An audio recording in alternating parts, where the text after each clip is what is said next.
Merhaba, ben Nesibe. Yeşilin Elinden YouTube kanalına hoş geldiniz. Bu bölümde sizlerle kremalı havuçlu kek tarifi paylaşıyorum. Starbucks'ın dünyaca meşhur havuçlu kremalı kekini evlerinizde yapmak istiyorsanız, özellikle kremasını Starbucks'ınki gibi orijinal haliyle yapmak istiyorsanız bu tarif tam size göre. Umarım videoyu izlerken keyif alır, beğeni ve yorumlarınızı da benimle paylaşırsınız. Kekimiz için öncelikle derin bir karıştırma kabının içerisine 4 tane iri boy yumurtayı kıralım. İçerisine 1 paket vanilya ekleyelim. Ve klasik su bardağıyla 1 su bardağı toz şeker ekleyelim. Orijinal tarifte beyaz şeker yerine kahverengi şeker kullanılıyor. Siz isterseniz elinizde varsa kahverengi şeker kullanabilirsiniz. Bu 3 malzemeyi mikserimizin yüksek devrinde 1-2 dakika rengi biraz açılana kadar çırpalım. Ve 1 çay bardağı sıvı yağı karışımımıza ekleyelim.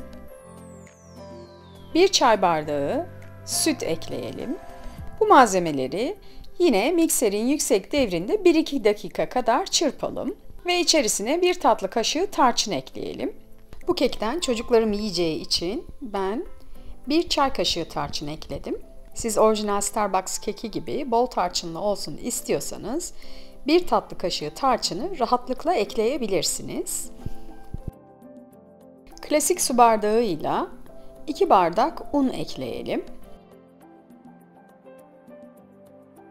Ve 1 paket kabartma tozu ekleyelim. Ve bu malzemelerimizi mikserimizin yüksek hızında yaklaşık 1-2 dakika çırpalım. Kabartma tozunu ve unu ekledikten sonra mikserle çok fazla çırpmamaya dikkat edelim. Sadece un ve kabartma tozunun sıvı malzemelerle birleşmesini sağlayacak kadar çırpmamız yeterli. Ve bir spatula yardımıyla kabımızın kenarını da temizleyelim. Bunu da hamurumuzun içerisine katalım.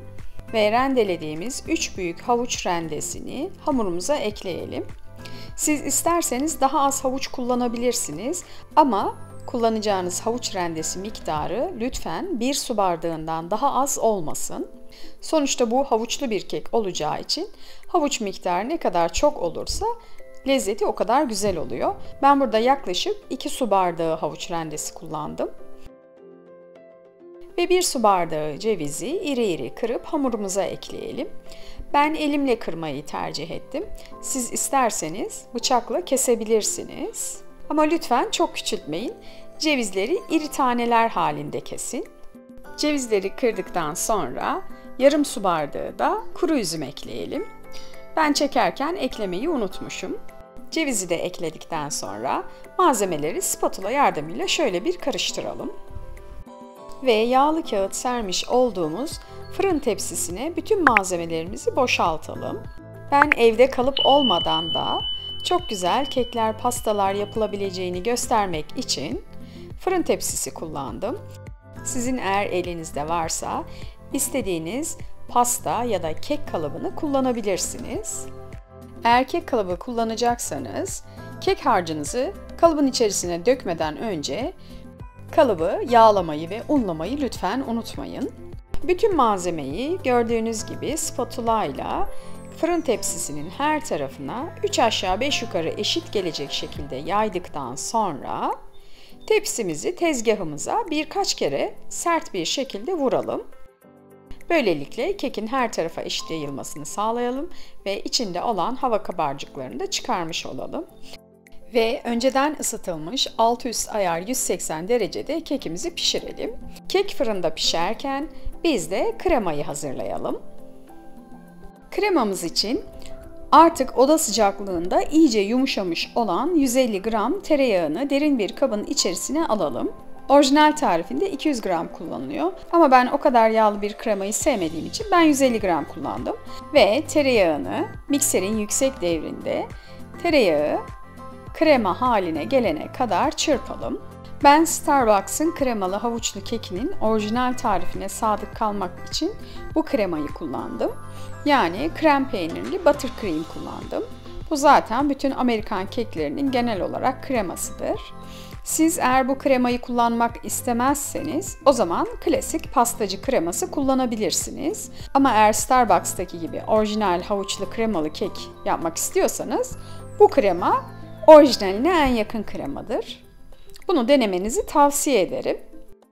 Tereyağını artık krema haline getirdikten sonra içerisine 400 gram krem peynir koyalım. Krem peynir yerine labne de kullanabilirsiniz ya da yarı yarıya da kullanabilirsiniz. Bu tamamen sizin zevkinize kalmış. Ama krem peynir ya da labne hangisini kullanırsanız kullanın. Kullanmadan önce mutlaka paketteki ekstra suyunu süzün.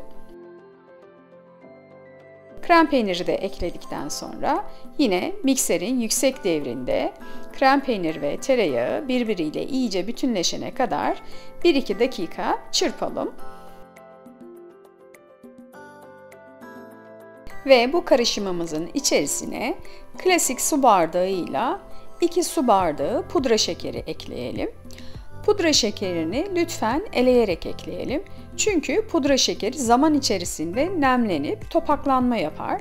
Eğer elemeden eklersek o zaman kremamızın yapısını bozar. Orijinal tarifinde 3 su bardağı pudra şekeri ama biz çok fazla şekerli sevmediğimiz için ben 2 su bardağı pudra şekeri kullandım. Siz daha şekerli olsun istiyorsanız 3 su bardağı pudra şekeri kullanabilirsiniz.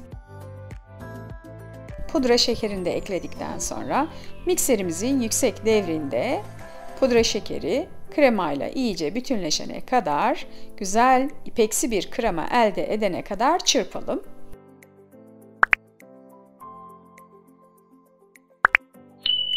Ve bir spatula yardımıyla kabımızın etrafındaki kremaları da karıştıralım. Kremanın kıvamı gördüğünüz kıvamda olmalı. Eğer sizin kremanız daha cıvık olmuşsa lütfen buzdolabında 1,5-2 saat kadar dinlendirin. O katılaşacaktır. Biz kekin diğer hazırlıklarını yaparken kremanın ağzını kapatalım ve buzdolabına alalım. Biz kremayı hazırlarken 180 derece fırında pişmiş olan kekimizi kontrol edelim. Kekin pişme süresi hakkında kesin bir şey söylemiyorum. Çünkü pişme süresi sizin fırınınızın kapasitesine göre ve kullandığınız kekin kalıbına göre değişecektir. Eğer benim gibi fırın tepsisinde yapmışsanız kekiniz yaklaşık olarak 20-25 dakika gibi bir sürede pişmiş olacaktır. Eğer kek kalıbında yapmışsanız bu süre biraz daha uzayabilir. Kekin üzeri istediğiniz kızarıklık seviyesine gelene kadar bekleyin. Ve keki kürdan testiyle kontrol edin. Eğer kürdan temiz çıkarsa keki fırından alın ve soğumaya bırakın. Kek artık yeterince soğuduğu zaman, yani oda sıcaklığına geldiği zaman artık krema ile birleştirebiliriz. Ben böyle tepside yaptığım için keki 3 aşağı 5 yukarı eşit olacak şekilde 3 eşit parçaya böldüm. Eğer siz keki normal kek kalıbında yapmışsanız kekin kalınlığına göre keki 3 ya da 4 parçaya bölebilirsiniz. Keki gördüğünüz gibi göz kararı kestikten sonra kek parçalarını üst üste koyuyorum ve bir bıçak yardımıyla kenarlarının hepsinin eşit olmasını sağlıyorum. Keki krema ile birleştirmek istediğimiz servis tabağına alalım. Bir kat kek, bir kat krema, bir kat kek, bir kat krema olacak şekilde bütün katları tamamlayalım ve kalan kremayla kekin her tarafını iyice kaplayalım. Gördüğünüz gibi kullandığımız malzeme miktarıyla kekin her tarafına bol bol kullanacak kadar kremamız oldu. Kremayla kekin her tarafını kapladıktan sonra kekin etrafından kesmiş olduğumuz kek parçalarını bir rondodan ya da bir doğrayıcıdan geçirelim ve küçük kek kırıntıları elde edelim. Ve bu kek kırıntılarını kekin önce kenarlarını kaplamak için kullanalım.